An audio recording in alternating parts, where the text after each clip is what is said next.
សូមស្វាគមន៍ចំពោះកម្មការមេរៀនថ្មីបន្តទៀតសម្រាប់មេរៀននេះគឺយើងសិក្សាតងជាមួយនឹងរបៀបនៃការ select object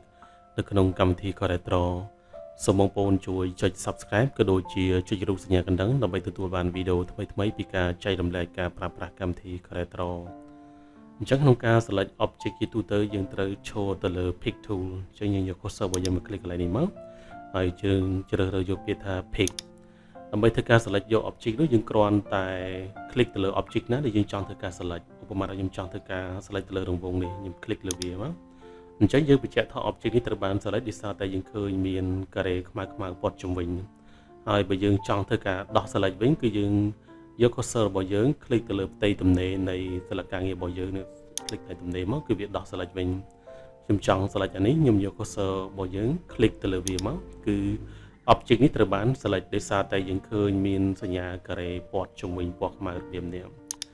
ហើយ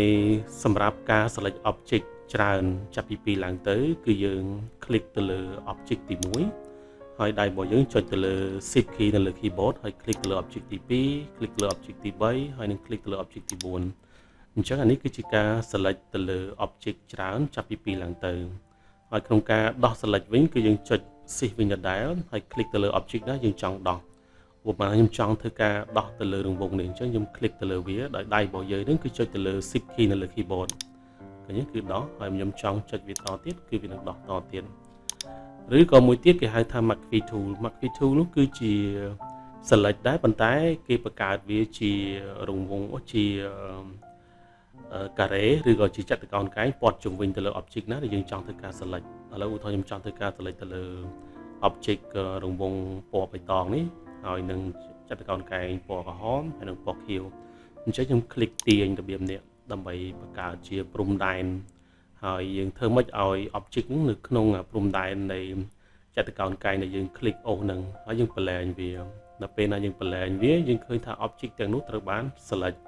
ដោយសារតែយើងឃើញមានការ៉េពណ៌ខ្មៅនេះព័ទ្ធជុំវិញវា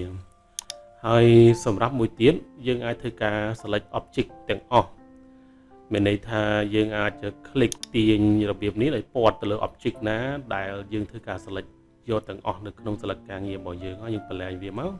គឺ object នោះត្រូវបាន select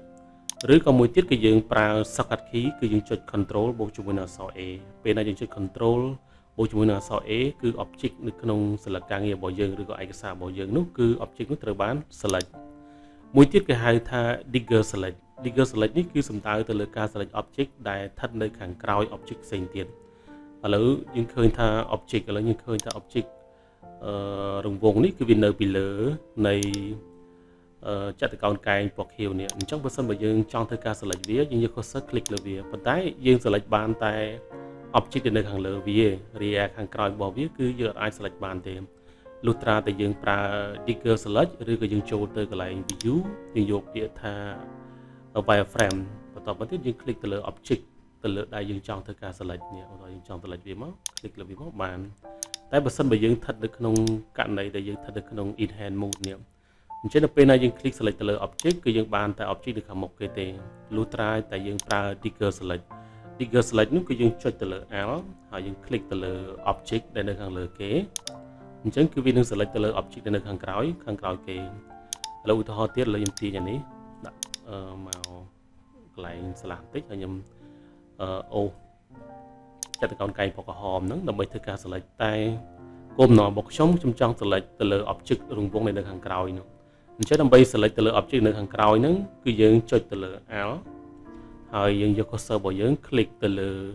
ចតុកោណកែងពណ៌ក្រហមហ្នឹង click លើវាមកគឺវា select ទៅលើ object ដែលស្ថិតនៅខាងក្រោយវាអាហ្នឹងគេហៅថា digger select តែបើយើង select ធម្មតាយើងយក cursor របស់យើង click select ទៅលើចតុកោណកែងហ្នឹងគឺយើង select បានតែ object ដែលស្ថិតនៅខាងមុខគេទេអូខេឥឡូវមួយទៀតយើង select object បន្ទាប់គ្នាឥឡូវខ្ញុំ move វាអញ្ចេះខ្ញុំដាក់របៀបចេះអញ្ចឹងយើងឃើញថា object ដែលនៅខាងក្រោយគេគឺរង្វង់ពណ៌បៃតងបន្ទាប់មកទៀតគឺនៅខាងលើបន្ទាប់គឺចតុកោណកែងពណ៌ក្រហមហើយនៅខាងលើចតុកោណកែងពណ៌ក្រហមនោះគឺជាចតុកោណកែងពណ៌ខៀវហើយនៅខាងលើគេបំផុតគឺរង្វង់ពណ៌លឿងអញ្ចឹងយើងចង់ធ្វើការ select បន្ទាប់គ្នាអញ្ចឹងវាមានលំដាប់របស់វានេះគឺជាលំដាប់ដែលស្ថិតនៅខាងលើគេបង្អស់បន្ទាប់មកទៀតគឺ ចាត់ទៅកោនកែងពណ៌ខៀវហើយបន្តមកទៀតគឺចាត់ទៅកោនកែងពណ៌ក្រហមហើយនៅខាងក្រោយគេនោះគឺជារង្វង់ពណ៌បៃតងអញ្ចឹងគឺយើងអាចប្រើទៅលើ tab key យើងចុច tab key គឺវា select ទៅលើ object ណាដែលស្ថិតនៅខាងលើគេបងអស់អូខេបន្តមកទៀតបើយើងចុចបន្តទៀតគឺវា select ទៅលើ object ដែលស្ថិតនៅខាងលើបន្ទាប់ហើយ click បន្តទៀតមកគឺវាស្ថិតនៅវានឹង select ទៅលើ object ដែលស្ថិតនៅខាងលើគេបន្ទាប់ហើយយើង click មួយទៀតគឺវានឹង select ទៅលើ object ណាដែលនៅខាងក្រោមគេហើយបើសិនបើករណីយើងចង់ធ្វើការ select ទៅលើ object ដែលស្ថិតនៅខាងក្រោយគេបងអស់នោះគឺយើងចុចទៅលើshift បូកជាមួយនឹង tab ចុចមកគឺវានឹង select ទៅលើ object ណាស្ថិតនៅខាងក្រោយគេបងអស់អញ្ចឹងខ្ញុំគិតថាវាមិនពិបាកទេសូមឲ្យយើងជួយអនុវត្តវាម្ដងហើយម្ដងទៀតយើងនឹងយល់អំពីរបៀបនៃការ select ទៅលើ object នៅក្នុងកម្មវិធី CorelDraw សូមអរគុណសូមជម្រាបលា